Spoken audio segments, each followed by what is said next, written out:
Hello everyone, welcome to our YouTube channel. We are discussing organizing. अब अपन organizing में पढ़ने वाले last topic that is centralization and decentralisation.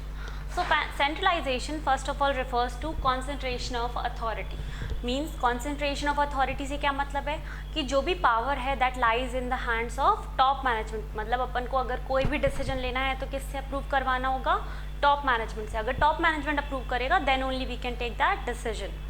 And decentralization refers to delegation of authority equally at different levels or at some basis on different levels. Means authority कहाँ पे top level पर सिर्फ लाई नहीं करती है, सारे लेवल्स पे डिफरेंटली लाई करती है। सब लोगों के पास डिफरेंट अथॉरिटी होती है to take the decisions. Okay, so distribution of authority basically refers to decentralization and concentration of authority refers to centralization. Okay, so that is the basic meaning of centralization and decentralization term. Now we will see some difference between centralization and decentralization. तो centralization की authority किसके hands में होती है? सारी authority top level के hands में होती है। और डिसेंट्रलाइजेशन में अथॉरिटी किसके हैंड्स में होती है? It is equally distributed at all different levels. Okay, so delegated eight all levels. जो सेंट्रलाइजेशन का कॉन्सेप्ट है दैट मीन्स जो अथॉरिटी को टॉप लेवल पे रखने का कॉन्सेप्ट है वो कहाँ पे सूटेबल है? It is suitable for small size organisations. Means अगर बहुत बड़ा ऑर्गेनाइजेशन है तो अगर वहाँ पे टॉप लेवल और सेंट्रलाइज्ड अथॉरिटी अपन सेंट्रलाइज्ड पॉलिसी मेकिंग रख रहे हैं तो फिर वहाँ पे डिले इन डिसीजन मेकिंग होगा और वो अपने लिए ज़्यादा बेनिफिशियल नहीं होगा। तो अपन क्या करना चाहिए? कोई भी simple the principle of centralization and decentralization as we have studied in chapter 2 simply says कि there should be a mix of centralization and decentralization. In the realistic world, there is no organization which is completely following the centralized or decentralized formation. Okay, now it is suitable for the small size and decentralization is suitable for the large scale organization. Then freedom of action. freedom of action centralization में क्या है? Managers के पास less freedom of action होता है। On the contrary decentralisation में ज़्यादा freedom of action होता है। इसका क्या मतलब हुआ? इसका मतलब हुआ कि जब अपन सेंट्रलाइजेशन कॉन्सेप्ट की बात कर रहे हैं तो उसमें क्या होता है? Power lies at top level. Okay, तो जो मैनेजर्स हैं अगर उन्हें कोई छोटे से छोटा भी डिसीजन लेना है तो उसे किससे अप्रूव करवाना होगा? They need to get it approved from the top level only. तो उनके पास फ्रीडम ऑफ एक्शन क्या हो गया? less freedom of action in the hands of manager in case of centralized approach. Okay, in case of decentralized approach the freedom of in the hands of manager is more. क्योंकि क्या हो रहा है, अगर उन्हें कोई normal decision making करनी है तो they can take the decision on their own rather than looking at the top level for the approval. Okay, तो decentralized में authority क्या हो गई है? delegate हो गई है। और centralized में क्या हुआ है? authority अपन ने concentrate करके रखी है top level पर। Okay, so now we have discussed the centralization and decentralization concept and their basic difference. Now we are going to study the importance of decentralization कि what are the importance if we follow the decentralization. वैसे भी किसी organisation में completely decentralized और centralized नहीं होता है। अपन क्या करते हैं? अपन कॉम्बिनेशन फॉलो करते हैं कि नॉर्मल डिसीजन मेकिंग के लिए अपन डिसेंट्रलाइज करते हैं ऑर्गेनाइजेशन को, और जो भी इंपॉर्टेंट पॉलिसी मेकिंग डिसीजंस होते हैं उसके लिए अपन concentration of authority at top level रखते हैं, मीन्स सेंट्रलाइज रखते हैं। Okay, now we are discussing the importance of decentralization, in which first one is develop initiative of subordinates or develop initiative among subordinate. develop initiative among subordinate basically क्या मतलब है कि जब भी अपन डिसेंट्रलाइज कर रहे हैं मीन्स अपने सबॉर्डिनेट्स को देखो। अब अपन ने क्या पढ़ा था कि अगर सिर्फ सुपीरियर एक सबॉर्डिनेट को टास्क असाइन कर रहा है, अपने routine task, that was delegation. Okay, ये क्या था? ए ने बी को टास्क असाइन किया अपना, तो ये सिर्फ इतनी सी प्रोसेस ये डेलीगेशन होती थी। लेकिन अब अपना सीईओ है, he is assigning some task अपने लेवल अपने ऑर्गेनाइजेशन में टॉप लेवल अगर कुछ भी मिडिल लेवल को असाइन कर रहा है, मिडिल लेवल कुछ लोअर लेवल को असाइन कर रहा है, तो ये जो पूरे एकदम ऑर्गेनाइजेशन एज अ होल पे जो प्रोसेस चल रही है ना, इसे अपन क्या बोलते हैं? We call it decentralization. What we call it? Decentralization. Decentralization का बेसिक मतलब क्या हो गया है कि अपना जो पावर है वो डेलीगेटेड हो गया at different levels on the basis of different superior and subordinate relationship. Okay, I hope that is clear to you all. तो decentralisation and delegation is a related concept. Delegation का जो extension है वो क्या है? That is decentralisation. Means delegation जब अपन पूरे organisation as a whole policy बना के अपन अप्लाई कर रहे हैं तो उसे अपन क्या बोलते हैं, अपन उसे बोलते हैं डिसेंट्रलाइजेशन, उसे अपन बोलते हैं डिसेंट्रलाइजेशन। ओके तो अपन ने अब तक क्या पढ़ा है, अपन ने अब तक पढ़ा है centralization and decentralization. Centralization basically refers to concentration of authority. Decentralization basically refers to delegation of authority. Okay. Now we are studying the importance of delegations. First one was develop initiative among subordinate. तो subordinate क्या होते हैं? Due to decentralization, subordinates take active part in taking various decision into the day-to-day activities. तो इससे क्या हो गया है, उनका initiative बढ़ जाता है in the organization. Second one is managerial talent for future. ये देखो, ये अपन ने डेलीगेशन में भी पढ़ा था, फैसिलिटेशन ऑफ ग्रोथ। जो पॉइंट था ना उसमें क्या लिखा था अपन ने कि जो एम्प्लॉयज़ ट्रेंड होते हैं बाय द सुपीरियर, जिसमें सुपीरियर उनको सबऑर्डिनेट को टास्क देते हैं कंटिन्यूसली, तो वो क्या होते हैं, वो ट्रेंड हो जाते हैं for future. Same point is this कि इसमें भी क्या हो रहा है, जो मैनेजरियल टैलेंट फॉर फ्यूचर कैसे तैयार हो रहा है, क्योंकि सुपीरियर सबऑर्डिनेट को टास्क असाइन कर रहे हैं, डेली डिसीजन मेकिंग का पावर दे रहे हैं। तो वो जो डेली डिसीजन मेकिंग कर रहे हैं वो कितना अच्छा कर रहे हैं, अपन ये कैसे, जैसे अपनी परफॉर्मेंस किसके बेसिस पे होती है, रिपोर्ट कार्ड के बेसिस पे होती है, राइट। स्टूडेंट्स की परफॉर्मेंस किसके बेसिस पे मेजर करते हैं, रिपोर्ट कार्ड के बेसिस पे मेजर करते हैं। ऐसे मैनेजर्स की परफॉर्मेंस किसके बेसिस पे मेजर करेंगे कि मैनेजर्स ने कैसे डिसीजंस लिए, कैसे नहीं लिए, तो दैट इज MIS के बेसिस पे और स्कोर कार्ड के बेसिस पे। मीन्स अपन ने फ्रीडम ऑफ एक्शन तो दे दिया है कि जाओ आपको जो करना है करो, लेकिन अपन एक सुपीरियर उसको मेजर भी कर रहा होगा कि कैसे परफॉर्म कर रहे हैं, ये जो टास्क इनको असाइन हुए हैं, how they are performing those task. अगर वो अच्छे से परफॉर्म कर रहे हैं तो उनके स्कोर कार्ड पे स्कोर बढ़ता जाएगा और मैनेजमेंट इन्फॉर्मेशन सिस्टम पे भी स्कोर बढ़ता जाएगा। अगर किसी का स्कोर कम है तो फ्यूचर में वो टास्क उस पर ज़्यादा रिस्पॉन्सिबिलिटी और अथॉरिटी नहीं मिलेगी। लेकिन अगर वो उसका स्कोर कार्ड अच्छा है और उसका मैनेजमेंट इन्फॉर्मेशन सिस्टम पे भी स्कोर अच्छा है तो क्या होगा, फ्यूचर में उसे कोई अपॉर्चुनिटी मिलती है वो उसमें ईजिली अप्लाई कर सकता है। Okay, so that is managerial talent for future. Then we have third one is quick decision making. Quick decision making क्यों बोल रहे हैं कि सेंट्रलाइजेशन पे क्या हो रहा था, अगर मैनेजर को कोई छोटे से छोटा भी एक्शन लेना है या फिर डिसीजन लेना है तो उसके लिए उसे क्या करना होगा, टॉप लेवल के पास भागते हुए जाना होगा और उससे पूछना होगा can we do this task, और वो बोल देगा कि नहीं कर सकते हो, तो ही कांट डू दैट, और if he say yes then only they can perform the task. लेकिन इसमें ऐसा नहीं हो रहा है, डिसेंट्रलाइजेशन में ऐसा नहीं होता है। डिसेंट्रलाइजेशन में किसके पास पावर है, सारे मैनेजर्स के पास खुद पावर है to take the decision, to make the decisions. Okay, तो उन्हें टॉप लेवल के पास नहीं जाना होगा डिसीजन अप्रूवल के लिए।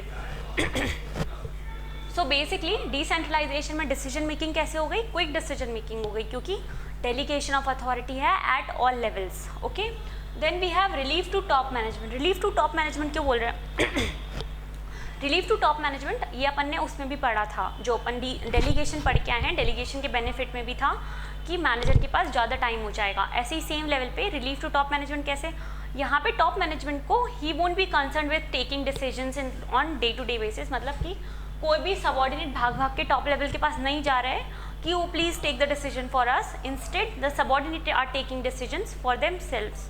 तो top level day to day activities के लिए कंसर्न नहीं होगा, वो ज़्यादा इंपॉर्टेंट एक्टिविटीज़ के लिए फोकस कर सकता है, इसलिए क्या लिखा है, relief to top management. Then we have facilitate growth. Facilitate growth again is related to the concept of delegation.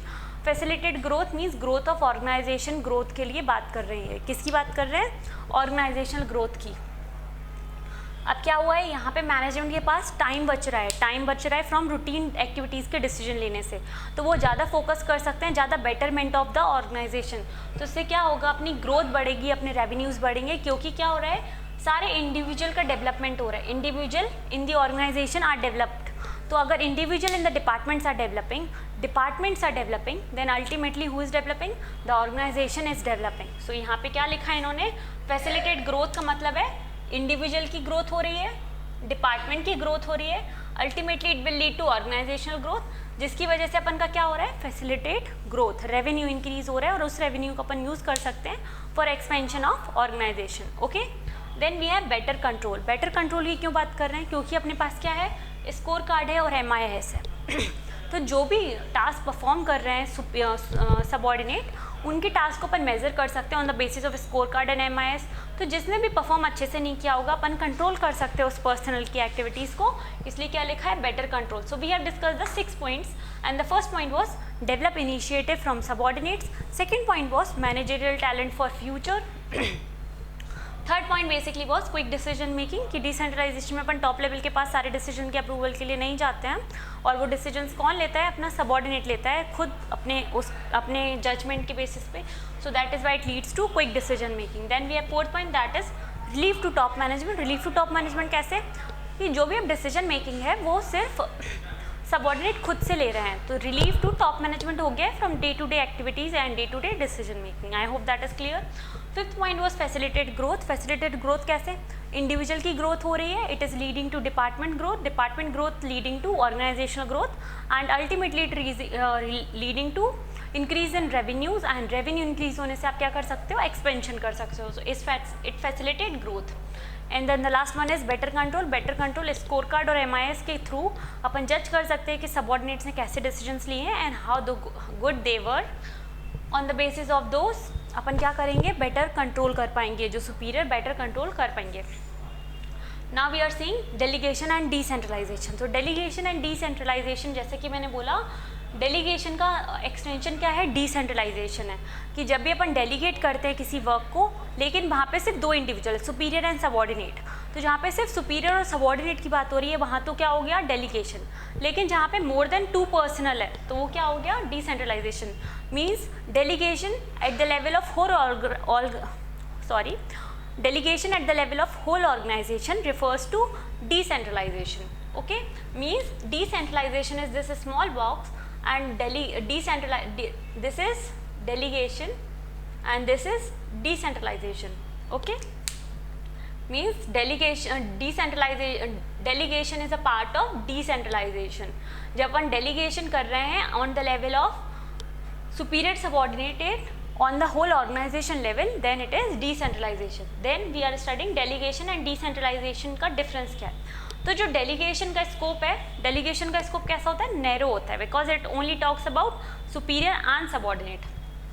Decentralisation का स्कोप कैसा होता है, इट इज़ वेरी वाइड, क्योंकि अपन यहाँ पे क्या बात कर रहे हैं, अपन पूरी total organization as a whole की बात कर रहे हैं। ओके, देन सिग्निफिकेंस, डेलीगेशन का सिग्निफिकेंस बहुत ज़्यादा है, means it is almost compulsory to have delegation in the organization. On the contrary, decentralization is quite optional, means if you want to follow it you can follow it, if you don't want to follow it you can't, मतलब you don't simply. So significance of delegation is very high, decentralization का कम है। Then freedom of action, freedom of action, delegation में freedom of action कैसे होता है, superior completely control कर रहा होता है सबऑर्डिनेट को in case of delegation, because who is responsible, this superior is responsible. तो फ्रीडम ऑफ एक्शन डेलीगेशन में क्या होता है, कम होता है।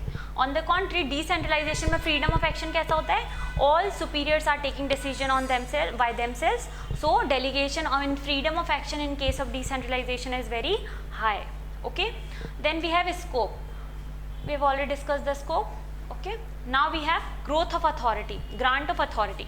तो ग्रांट ऑफ अथॉरिटी डेलीगेशन के केस में कौन करता है, superior is granting authority to subordinate. Okay, तो डेलीगेशन में कौन कर रहा है, सुपीरियर कर रहा है सबऑर्डिनेट को, लेकिन डिसेंट्रलाइजेशन में कौन करता है granting of authority, that is top level grant करता है अथॉरिटी को टू डिस्ट्रीब्यूट और delegate authority at different levels. तो यहाँ पे कौन कर रहा है डिसेंट्रलाइजेशन में, top level. Then we have purpose, delegation का पर्पस क्या होता है कि जो ओवरबर्डन सुपीरियर है उसका काम कम करना। ऑन द कॉन्ट्री डिसेंट्रलाइजेशन का पर्पस क्या होता है, delegation of authority at all levels, means subordinate को मोर फ्रीडम देना is the concept of decentralization. Then okay, so what we have discuss the delegation and decentralization. Scope कैसा होता है, decentralisation का वाइड होता है, डेलीगेशन का नैरो होता है। सिग्निफिकेंस, डेलीगेशन का बहुत ज़्यादा है, विदाउट डेलीगेशन कोई भी मैनेजर प्रॉपर्ली फंक्शन नहीं कर सकता है। ऑन द कॉन्ट्री डिसेंट्रलाइजेशन का इतना वाइड इतना सिग्निफिकेंस नहीं है। फ्रीडम ऑफ एक्शन कैसा होता है, सुपीरियर सबऑर्डिनेट रिलेशनशिप में बहुत ज़्यादा सबऑर्डिनेट बाउंड होता है सुपीरियर की वजह से, तो freedom of action in case of delegation बहुत कम होता है।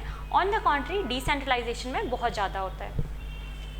ग्रांट ऑफ अथॉरिटी, डेलीगेशन में सुपीरियर ग्रांट करता है अथॉरिटी को, in on the contrary decentralisation में टॉप लेवल ग्रांट करता है, because it is a policy making decision and delegation is a superior subordinate relationship.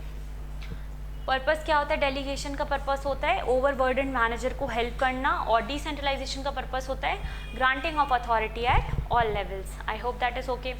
तो अपन ने आज क्या पढ़ा है? Centralization and decentralization, then we have discussed the importance of decentralization. After that we have discussed the delegation and decentralization difference. Okay, now we are going to quickly revise the whole chapter, that what is organizing chapter in the whole. Okay,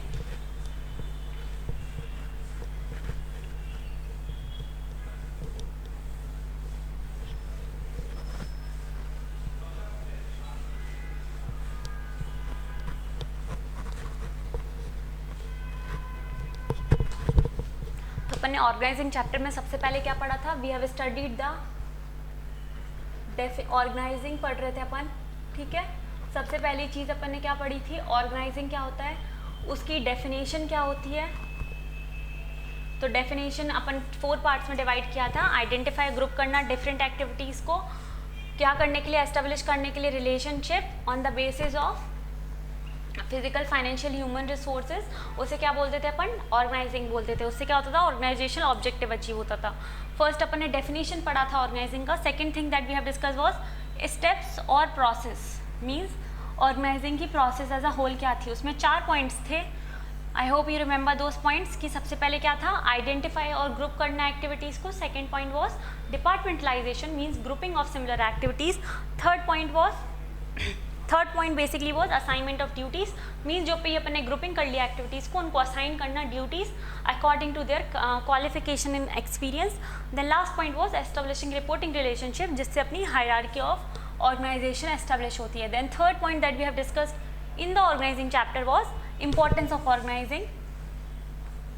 what were the basic importance? कि उसमें specialisation होता है, benefits of specialisation मिलता है अपन को, benefits of specialisation मिलता है। फिर अपन के there were 7 points: adoption to change, benefits of specialization, effective administration, effective management. Okay, those were the points, revise those. After that we have discussed कि organizational structure क्या होता है। Organizational structure basically refers to framework of job positions, responsibilities and authority. इसे अपन ने 2 चीज़ें discuss की थी, actually 3 things, 2 things. First we have discussed the types and second was कि span of management क्या होता है। ओके, सबसे पहले अपन span of management देख लेते हैं कि span of management basically refers to कि एक superior कितने subordinates को guide कर सकता है, that basically is span of management। और span of control, okay, means एक superior कितने subordinate को control कर सकता है, manage कर सकता है या वो कर सकता है। तो अगर एक सबॉर्डिनेट सिर्फ एक पर्सनल को गाइड कर रहा है या मैनेज कर रहा है, देन क्या होगा? और अगर एक सबॉर्डिनेट मल्टीपल सबॉर्डिनेट्स को मैनेज कर रहा है तो क्या होगा?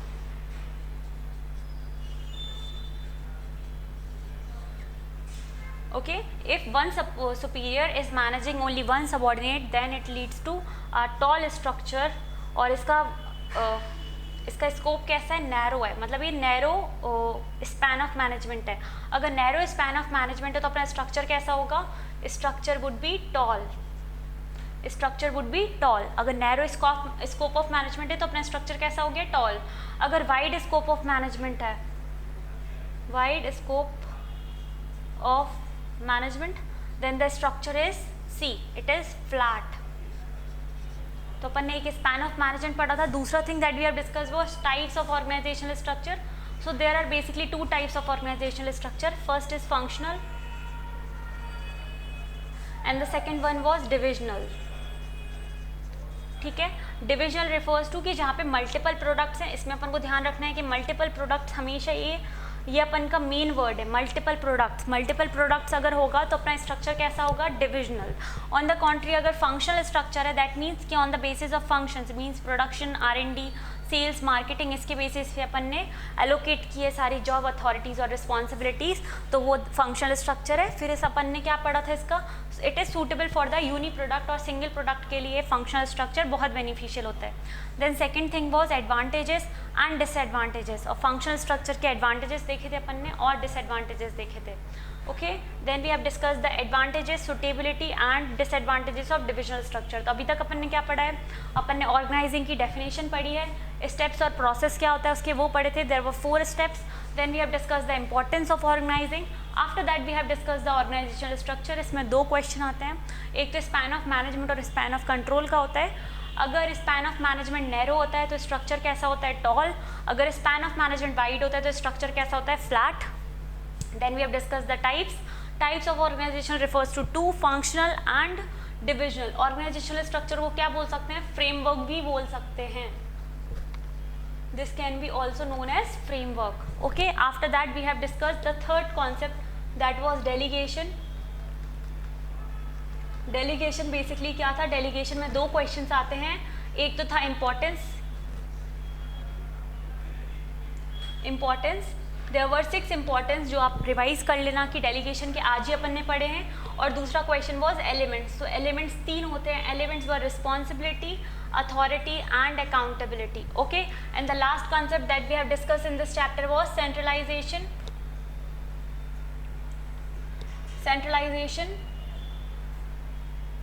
And decentralization. ओके, अब इसमें अपन ने 2 क्वेश्चन आंसर किए थे। फर्स्ट वन वाज इंपॉर्टेंस क्या होते हैं, and second question was difference. और डिफरेंस किस किस का देखा था अपन ने, difference of decentralization and centralization, difference of delegation and decentralization. I hope this chapter is clear to you all. इसमें अपन ने क्या क्या पढ़ा है ये बहुत ध्यान रखना, क्योंकि ये बहुत बड़ा चैप्टर है। तो अपन ने इसमें ऑर्गेनाइजिंग पढ़ा था, उसकी definition, steps, process, importance. After that we have discuss the organizational structure. इसमें दूसरा पॉइंट आता है अपना स्पैन ऑफ मैनेजमेंट और स्पैन ऑफ कंट्रोल। उसमें अपन को देखना है कि नैरो है तो tall, wide scope of management है तो फ्लैट। देन टाइप्स अपन ने पढ़ा था, डिविजनल और फंक्शनल, फंक्शनल के एडवांटेजेस, डिसएडवांटेजेस, डिविजनल के advantages and disadvantages. Then we have discuss the delegation, उसके इंपॉर्टेंस क्या होते हैं और उसके elements were responsibility, authority and accountability. After in the last we have discuss the centralization and decentralization concept. We have already discussed the importance of decentralization and the difference between decentralization and centralization and delegation and decentralization. I hope this chapter is clear to you all. ये बहुत बड़ा chapter और बहुत important है। इसमें जो भी formal और इनफॉर्मल ऑर्गेनाइजेशन थे वो अब हटा दिया है इस फॉर 2021 सेशन, वो कोर्स में अभी नहीं है। Okay, I hope this much is clear. Please like and subscribe to my channel. Thank you.